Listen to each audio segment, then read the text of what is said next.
Madam గతంలో కుప్పంలో ఎలాగైనా గెలుస్తాము అంటూ వైసీపీ గొప్పలు చెప్పుకుంది, సవాల్ చేసింది. కానీ ఈసారి హ్మ్. పులివెందుల్లో మేము గెలవబోతున్నాము అని మీరు చెప్తా ఉన్నారు. టీడీపీ నాయకులు చెప్తా ఉన్నారు. ఒక రకంగా రివెంజ్ అంటే ఎలా ఉందో చూపియబోతున్నారు అనుకోవచ్చా దీనివల్ల? ఇది రివెంజ్ కాదండి.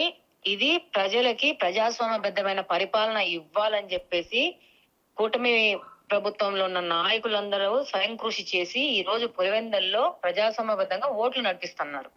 అది వాళ్ళు కుప్పం అన్నారు, 175, 5 175, 175 అన్నారు. అన్నిటికీ సమాధానం ప్రజలు చెప్పారు కదండి. ఇప్పుడు ఈ రోజు పులివెందుల్లో కూడా ప్రజలు సమాధానం చెప్తారు. మనమేం మాట్లాడలేదు. మనకున్న అవకాశం ఏంటంటే ప్రజలకి ప్రతి ఒక్కరికి సమన్వయం చేస్తూ, ప్రభుత్వ పథకాలు సమన్యాయంగా ప్రతి ఒక్కరికి చేరుస్తూ, ఆర్థిక అభివృద్ధి, పరిశ్రమల అభివృద్ధి, ఉపాధి అవకాశాలు కల్పించుకుంటూ భారతదేశంలోనే ఆంధ్రప్రదేశ్ ని మొట్టమొదటి స్థానంగా తీసుకుపోవడానికి ఈ రోజు ప్రభుత్వం కృషి చేస్తుంది. అందులో ఆ యొక్క పార్టీలో కార్యకర్తల లెక్క మేము కూడా పనిచేస్తాము.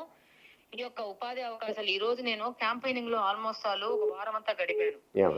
ప్రజలు వచ్చేసి మా దగ్గరకు వచ్చిన సమస్యలు ఏంటంటే మా ఆస్తులు ఆక్రమించుకున్నారు, మా ఆస్తులు వాళ్ళ కబ్జాలో ఉన్నాయి, మా వాటర్ ప్లాంట్లు వాళ్ళ కబ్జాలో ఉన్నాయి, మమ్మల్ని బెదిరిస్తున్నారు అంటే నేను అన్నాను, ఎఫ్ఐఆర్ ఏమన్నా రిజిస్టర్ చేశారమ్మా అని అడిగాను. చేయలేమమ్మా, చేస్తే మళ్ళీ మమ్మల్ని వచ్చి కొడతారు, చేసనికి పోలీస్ స్టేషన్ కి పోయినా కూడా కంప్లైంట్ తీసుకునే పరిస్థితి ఆ ప్రభుత్వంలో లేదని. వాళ్ళేంది మాట్లాడేది?